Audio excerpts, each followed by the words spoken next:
Hello, and welcome to another episode of the Fitness and Freedom podcast. I am your host, Thomas Whitehead. I hope you're having a fantastic day, and today we're going to get straight into this one. The 5 non-negotiables that you pretty much have to abide by if you're looking to lose hormonal body fat as a woman post 40, navigating either perimenopause, menopause, or even post-menopause. And I say post 40, but massive changes in hormones can happen around age 35, maybe even sometimes earlier in some women. And after coaching hundreds of women and men over the years, it's very obvious that women lose fat in a very different way, and they have to play by an entirely different set of rules once they hit a certain age due to just life and the beauty nature of changes in the amazing anatomy of a female. So today is 5 non-negotiables, and I want to make these clear because I suppose before we even get into these, you're going to have to approach this with an entirely new and different mindset, or maybe even perspective. So I want you to have a really open mind, because what I'm about to share with you and tell you now is probably going to be different to anything that you've really been taught or believed before. So the first one is eat more food. Yes, you heard that right. Eat more food. Now again, you're probably thinking, my goal is to lose weight. Like, surely everyone knows eat less, move more. But here's the thing. Yes, you still need to create a calorie deficit, but too many women change their calories too much. They go too much of the other way. They drastically restrict, drastically cut calories. And honestly, when your hormones, your estrogen, your progesterone are tanking and your testosterone is slowly, steadily declining as well, that's one of the worst things that you can actually do. And I'm going to explain why. Before I do, I want you to understand that when I say eat more, I'm talking about eating more food and keeping your calories as high as you possibly can while still maintaining a slight deficit and ultimately in line with our goals. So I'm not telling you to eat 5,000 calories a day and thinking, oh, this guy off the internet told me to eat 5,000 calories a day. He said it's going to work for losing weight. No, I'm not saying that. But what I'm saying is, instead of thinking, how can I eat as little as possible because I want to lose weight as fast as possible, your mindset, your goal should be, how can I eat as much as possible while still working towards my goals? So, as estrogen declines in perimenopause and eventually menopause to the point where it's as low as it's ever going to be, you have to understand that this affects how your body responds in lots and lots of different ways. One of the ways is the decrease in estrogen has a massive significant impact on your body's ability to build and repair muscle mass. The same goes with bone density. Now, as you're decreasing these calories, you run a much higher risk of osteoporosis, osteopenia, sarcopenia, the decrease in bone density and muscle loss. Usually as well, what happens is your body's mood and energy significantly declines as well, as a factor of progesterone decreasing along with estrogen. And if you think about it, whether you like it or not, I know usually we normally associate food with comfort, enjoyment, some kind of fulfillment. But we also have to understand that food is energy. So if your body is already naturally unable to store and produce as much energy as it could before because of these hormonal changes, when we then introduce massive calorie restriction, is only really adding insult to injury and fuel to the fire. That's why what will happen usually is your body will start to push back. Now, at the same time, we've got to remember that cortisol levels tend to elevate a little bit more anyway as we get older, just through life and being human. The last thing we want to do is put more stress on the body, because when cortisol levels increase, that systematically pushes back, and instead of losing fat, it makes it easier for us to hold on to fat. Now, at the same time, we have these massive drop off in calories, which means that we're not able to feed and fuel our body properly. So things like muscle mass comes down, bone density declines, and with that, again, we lose even more energy and our metabolism starts to slow down. So it's a very fine line. How do we do this? How can we eat more food but lose more fat? And the idea is for you to set your calories as high as possible to give you good energy, to give you an abundance of food and micronutrients and macronutrients coming in, whilst increasing the volume of food we eat through things like volume eating, so focusing on food that is high in physical volume but low in calories. Things like vegetables are great, lean meats, potatoes, fibrous foods, etc.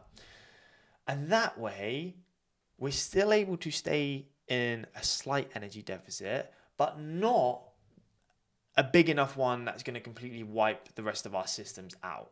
Does that make sense? Really and truthfully, aggressive dieting is never the answer. And when a client comes to me and we build out her plan, we build her nutrition, one of the things that I hear repeatedly over and over and over again, and if you're a client watching this, you'll completely understand what I mean by this, is, oh my days, how I can't eat all this food. I'm eating way more food than I ever have before. How am I losing weight? And yet they'll drop 1, 2, 3, 4, 5 pounds, right, on the scale. And a lot of the time they're saying, I'm actually struggling to eat this much food. So the mindset I want you to come at is not thinking, how can I eat as little as possible, but how can I maximize my food input whilst still working towards my goals in a way that's actually going to serve me. So I told you that this was going to be very different to anything that you've probably heard before, but this is going to be massive if you're a woman going through the menopause who's looking to lose weight. If you've always tried to do 1200 calorie diets or super low calorie diets and you've not gotten anywhere, that is exactly what's happening. Your body is starting to push back. The changes in hormonal levels mean that your body is responding differently to the stimulus, and instead of actually driving and making the problem worse by decreasing those calories, removing all the energy, disrupting hormones even more, we actually need to do the opposite. Again, I'm not telling you to go and eat Domino's, McDonald's, Burger King. You know that you're not supposed to do that, and I'm not saying to eat 5,000 calories, but what I am saying is, how can you find that nice balance between enough food coming in while still having the energy to perform at a high level to create our deficit? The second non-negotiable, so that's the first non-negotiable, right? Eat more food and still lose weight. Eat as much food as possible. The second non-negotiable is to stop chasing a smaller waist and start chasing strength. Now, this is arguably the most important non-negotiable, because I just spoke there about osteoporosis, sarcopenia, the decreases in estrogen, the decreases in progesterone, and also, yes, women have testosterone, and when that starts to decrease as well, that's where muscle mass, libido, energy, motivation, drive, ambition, cognitive function, all of these things start to suffer. So let's take our example of our first non-negotiable. Let's say that we were to do things the wrong way. So we go on a super 800 calorie diet, and this is something my mom used to do. Michael Mosley, 800 fast diet. Oh, his books are amazing, 800 calories a day. Let's imagine you do that, and let's also imagine that you only dieted and you didn't focus on any strength. Hey, you might see the number on the scale go down, but you can bet that the majority of that is going to be muscle mass, body fluid, maybe decrease in bone density, and a tiny portion of that fat, body fat, which is why you can end up skinny fat or still feeling frumpy in your clothes. Sure, or you go skinny and gaunt, right? I'm sure you've heard these things before, and this is maybe one of the problems with Ozempic or Mounjaro or these weight loss injections is it's sure suppressing your appetite so you don't eat anything, but that's not the point. When it comes to changing your body and building a body that you actually love, so when you look in the mirror, you like what you see. It's not about just how little can you eat. It's about listening to your body and thinking of your body like a Lamborghini. And I say this a lot to my clients. Imagine your body is a Lamborghini. It's a supercar. Are you going to give it the worst, crappiest, stolen red diesel? Or are you going to fill that bad boy up with the premium shit? The stuff that, costs £2 a litre at the petrol station. So this is what I want you to start thinking about. Now, if we tie in that first non-negotiable, we're eating more food. And now we're starting to chase strength, which means going to the gym, or it doesn't have to be the gym. It could be doing workouts from home where you're actually focusing on increasing strength, building muscle. Yes, building muscle. So important because menopause changes things, and maintaining your muscle mass and your bone density is so important, right? Because what that really means, if we was to put this into layman's terms, is little Johnny, your grandson, is on the floor and you're playing with him and you've neglected your strength. You've just been yo-yo dieting for years and years. Well, all of a sudden, I can't really get up. Or if I do, it feels like my knee is going to implode on me. That's not a nice feeling. Or even worse, you suffer a break. You break your hip. You fracture your wrist. And those things can be sometimes fatal. So it's really important that we do our absolutely most to switch our focus and focus on building strength for longevity, for fulfillment in life, being able to do the things that we actually enjoy. And it also makes fat loss so much easier because the more muscle you have, the faster your metabolism. The faster your metabolism, the more calories you can burn at rest. Also, the more food you can actually eat, which is going to make sticking to a diet easier. Not to mention that if you're in a deficit and you're building strength and muscle in the gym, well, there's only one place for that replacement energy to come from, because when you're in a calorie deficit, you're in an energy deficit, as in you don't have enough energy to sustain the current weight that you're at. So something has to give. And the last place that your body wants to lose fat from is stored body fat. It will do everything it can to hold on to it because it doesn't differentiate between too much body fat, just enough. It wants it all. So if you're focusing on resistance training, lifting weights, trying to get stronger, tracking your lifts, focus on building muscle, you're saying to your body, hey, I'm using this muscle. So yes, we're in an energy deficit. You're going to have to go into that stored body fat and use that as the replacement energy. And therefore your body's going to start to lose body fat. So not only is it great for your mood, your energy, your body composition, your metabolism, it's also amazing for actually burning fat, which is exactly what we're trying to do. So again, shifting the goal. I know this is crazy, but if you actually shift your goal from thinking, how can I be the smallest version of myself, to how can I be the strongest version of myself, the aesthetics is going to take care of itself. And at the end of the day, who even cares how much you weigh? Surely you want to look good and you want to feel good. And if you've got the strength and the energy and the muscle to do that, you're going to be feeling good. So that's the second non-negotiable. Stop chasing a smaller waist. Start chasing your strength.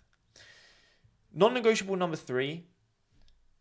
I think this one gets massively overlooked, especially as we age, responsibilities pick up, life changes.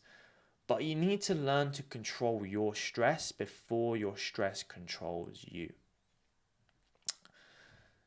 Now, menopause ties into this as well, because we spoke about the decrease in progesterone, and what that really means is that your mood and your energy starts to change. So things that maybe feelings of anxiousness or nervousness, maybe a little bit of like depression, anxiety, those things can set in because of a decrease in progesterone, along with sleep disruptions, which can also lead us to being a little bit more fatigued, a little bit more stressed.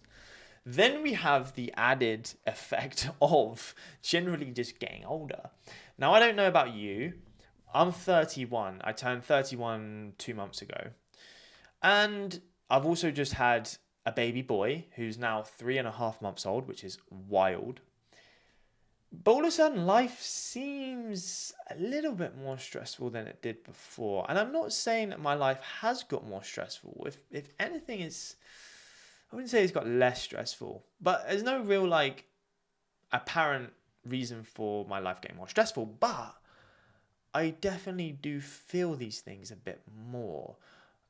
I'm not necessarily an anxious person. I don't suffer with anxiety, but I have noticed more waves of sometimes some anxious feelings coming across. Maybe it's the fact that as you get older in life, you have more to lose.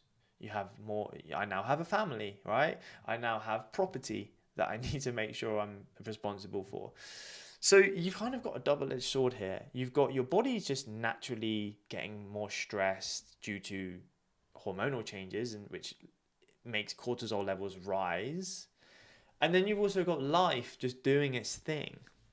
Now, we spoke about cortisol at the beginning. A high cortisol and low levels of estrogen means a double-edged sword. It means two things. Number one, it makes your body much easier to store body fat. That's from the high cortisol mainly. The decrease in estrogen makes that fat that you do store so much easier that it gets stored as visceral fat and fat around the abdomen, your belly. That's where menopause belly comes into play, because it no longer gets stored in your thighs or your hips or your glutes, which before might have been a good thing. Like, hey, yeah, I've got a bit of fat on me, but it's going all to my bum. That's not a bad thing. Now, that same fat is going straight to your waist and your belly. And it's easier for you to hold on to that fat and harder to lose it because of the elevated stress levels. It's a bit of a rabbit hole. Then it starts to compound. So you don't like the way you look. That's stressing you out even more. Cortisol levels increase, which affects things like appetite, food choices, cravings, sleep, recovery, motivation, activity levels, adherence. And essentially, we end up in a bit of a vicious cycle, because I'm stressed, which is maybe affecting my sleep. Now, when your sleep is effective, you're going to wake up more tired, and also poor sleep disrupts your hunger cues massively. So leptin, the hormone that signals to your brain that you're nice and full and there's enough energy to be used, decreases, and ghrelin, the hormone that signals to your brain that you're hungry, increases, which again is obviously a double-edged sword. So then you wake up more hungry, you're less full, and then you have decision fatigue because you're not thinking properly, so you have more cravings. When you have more cravings, you choose lower quality food choices. Lower quality food choices affect how you feel, because again, food is fuel, and during the menopause, we're much more sensitive to food intolerances, usually because of the change in hormones, which then means it's easier to store that body fat it's easier to store body fat, which is going to cause more stress, which then goes on and on and on and on and on. So it's really, really important that you do everything you can to control your stress. Now, that's obviously much easier said than done. You can't just flick a switch and say, okay, Thomas, I'm just going to now not be stressed. It doesn't work like that. You can't just meditate your way to 20-pound fat loss. But what you can do is you can put in preventative measures and also stress management techniques to help manage your stress. So for example, things like going for a daily walk outside, maybe listening to a personal development book or a podcast at the same time. One that I really like is journaling and practicing gratitude. So every morning I wake up, write down 3 things that I'm grateful for. I try and make these 3 things different every single time. And it just helps me to reflect and think, do you know what? It's not that bad. There's people with much bigger problems than I have. And if I take a step back, my life's all right. My little first world problems, they're not actually as important as I thought they were. Asking for help, a better sleep routine, taking time out to do things that you love. That could be anything. Writing, poetry, knitting, playing a sport. All of these things. All of these things contribute massively to decreasing your stress. But here's the thing. You need to be conscious of it, because if you're not and you just wade through life and you're not aware of these things, that stress can really add up and the game becomes harder than it needs to be. So remember that your body doesn't need another punishment. It needs a better environment to recover. So that's non-negotiable number 3, control your stress before it controls you. Non-negotiable number 4 is a really important one due to those changes in hormonal sex hormones, estrogen, progesterone, testosterone. And the reason for that is because you're now much more sensitive to imbalances, and food can trigger a lot of these things. So like vasomotor symptoms, for example, like hot flushes, night sweats, these can be amplified by your decision in food. So take, for example, things like alcohol, sugar, caffeine. These 3, regardless of what stage of life you are going to make you feel a certain way. Now we add in the differences in our body and how it reacts to this stimulus. Well, all of a sudden it can get us in a bit of a pickle. So a good way to look at this is, I suppose if we go back to non-negotiable number 1, eat as much food as possible. Now let's say that we have 2 people, person A and person B. And for them, 1,700 calories would be enough to create a deficit. Now, you might have heard before, a calorie is a calorie, and if you hit your macros, you can eat whatever you want. But I don't fully agree with that statement because of the nuances. So let's say, for example, person A, 1,700 calories, and they get most of their food through single ingredient, high quality nutrients. Potato, beef, chicken, steak, eggs, vegetables, fruit, etc. Person B gets most of their foods from processed, junk, high in sugar, foods that contain many ingredients. They also eat 1,700 calories. They're going to have 2 very different responses. So although calories do matter, it's not the entire story, because person B, who's eating Pop-Tarts and drinking caffeine and Starbucks Frappuccinos, well, she might respond very differently because her body's changed significantly.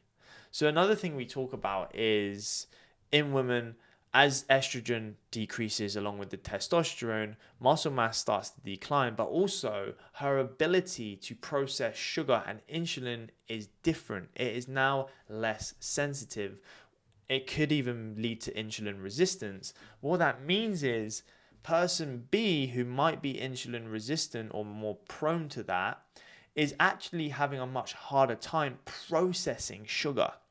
So her diet, which mainly consists of Pop-Tarts, yes, it's 1,700 calories, but that insulin is not being put to good use for energy, and instead it's going to be much easier or more likely that it could be stored as body fat, especially if she is sedentary. So eating for your hormones and how your body responds is very, very important. You got to think about things like protein, fiber, micronutrients from vitamins, minerals, your bone health, calcium, vitamin D, antioxidants, right? These things, healthy fats. These are all really, really important, especially if you're a woman over 40. Many of my clients say, I had a glass of wine last night and it just completely ruined my sleep. I was still within my calories, but I've woken up feeling tired and groggy. My hot flushes were really bad. I had the night sweats. And now I really don't have the motivation to hit my training session today. As a result of that, that then has a knock-on effect. So I think, yes, calories are important, but the type of calorie you use is even more important, especially as you age. Body fat distribution changes. Your insulin sensitivity is entirely different.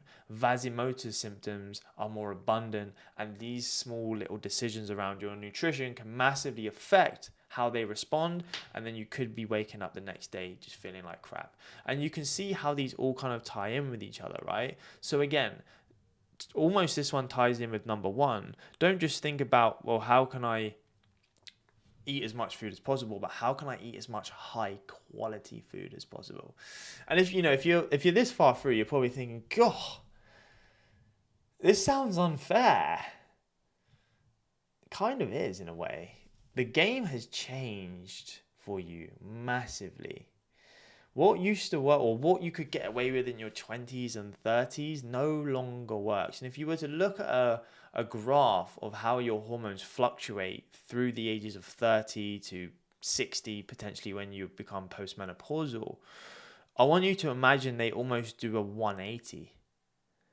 Like, you would see the hormone levels, and as you go through that menopause transition, they basically flip. So instead of your estrogen and your progesterone leading the way, and your luteinizing hormone and follicle stimulating hormone kind of like being in line with that, they completely switch. And it's crazy. And that will explain I did a training with my clients, I showed them this, and I was saying like, hey, you know how you feel right now, and you know how things are different than how they were maybe 10, 15 years ago? Yeah, that's not just you imagining it. Like, that is legit. Your body has internally flipped. So it's really important that we remember this. So number 5, non-negotiable number 5, is to utilize your secret weapon. Any guesses what that might be? Sleep. We spoke about it a few times now. Sleep is your unspoken, unsung hero. So I've given you a good few examples of what happens when we have poor sleep, mainly due to disruptions in lifestyle and cortisol. Well, when we have good sleep, that's setting you up perfectly for the following day. And you might be a woman listening to this going, oh, God, tell me about it. Since I turned 40, like, I'll be lucky to get 4-5 hours sleep. And again, I totally understand that. Just like stress, it's not something that you can just flip a switch and say, okay, cool, yeah, I'll just get 7 hours of sleep now. It doesn't quite work like that. But what we can do is optimize our routine, everything in and around what we do in the run up to sleep. Because the last thing we want to do is have, I'll give you an example. You've had a long, and this, I want you to understand that all of these things are intercorrelated and connected in some way, shape, or form. So you've had a busy day at work, life, your kids rang you, stressed you out with some bad news, you've gone home in a bad mood, no motivation to go for your daily walk. I'm just going to hit the Ben and Jerry's. You have a tub of Ben and Jerry's, you have a couple of glasses of wine to wind down. Next thing you know, it's 1 a.m. You've been, knee deep into this new Netflix series that's come out. Oh, crap. I've got work early in the morning. I know this is bad. You go to bed. By the time you get to sleep, it's 2 a.m. You wake up the next day feeling horrible, tired, groggy, lethargic. You grab a croissant or whatever's convenient on the way to work, and straight away, you set your day up for failure from the beginning. What we want to do is try and flip the script a little bit. So we want to think about, well, how can I set myself up as easy as possible for the following day? And it can all really be tracked back to what we're doing in our daily habits and our routine leading up to bed. So maybe that means having a rule on your phone during the weekdays, Monday to Friday, that you don't access your phone after 9 p.m. Saturday, Sunday, or Friday, Saturday, maybe then, that's fine. Sunday to Thursday, if you want to class Friday and Saturday as the weekend, you have a rule, no phones after 9 p.m. Maybe you actually try and go for a walk in the evening instead of sitting down to binge watch a show that you know you're going to get carried away after. Maybe limiting caffeine after a certain time. Making sure that your bed is set up optimally to get the best night's sleep you possibly can. No TV, blackout windows, blackout curtains, sleep mask, dead quiet. Just do whatever you can to try and optimize your bedtime routine. Again, you can't just say I'm going to get 7 hours of sleep, but what you can say is I'm going to give myself the best possible chance so that I can get good quality sleep and I can wake up tomorrow with the best possible chance of winning and crushing my day. Poor sleep is massively underrated. This also ties in perfectly with number 3, which is going to help you control your stress. That's usually something I see interrelated so often when clients check in. If they've marked their stress levels high, the question under that is how many hours did you sleep? And it will be like 4 or 5, and it's always in conjunction with each other. So those are the 5 non-negotiables. Number 1, eat as much food as you possibly can and still lose fat. Number 2, don't chase a smaller waist, chase strength. 3, control your stress before your stress controls you. Number 4, eat for your hormones, not just calories. How can you make life as easy as possible to feel good? And number 5, utilize your secret weapon, sleep. If you enjoyed this episode, feel free to follow, subscribe, tell someone you care about this episode. The more we can get the message out to helping women over 40 look and feel their best, the better it is for, I believe, society. I don't think there's enough information on this side of things. Menopause is kind of still weirdly a taboo subject, and the more information we can get out, I think the better. You feel free to follow me on Instagram, TikTok, Facebook. If you just search my name, Thomas Whitehead or Thomas J. Whitehead. Hope this has been valuable. Thank you so much for listening, and we'll see you on the next one.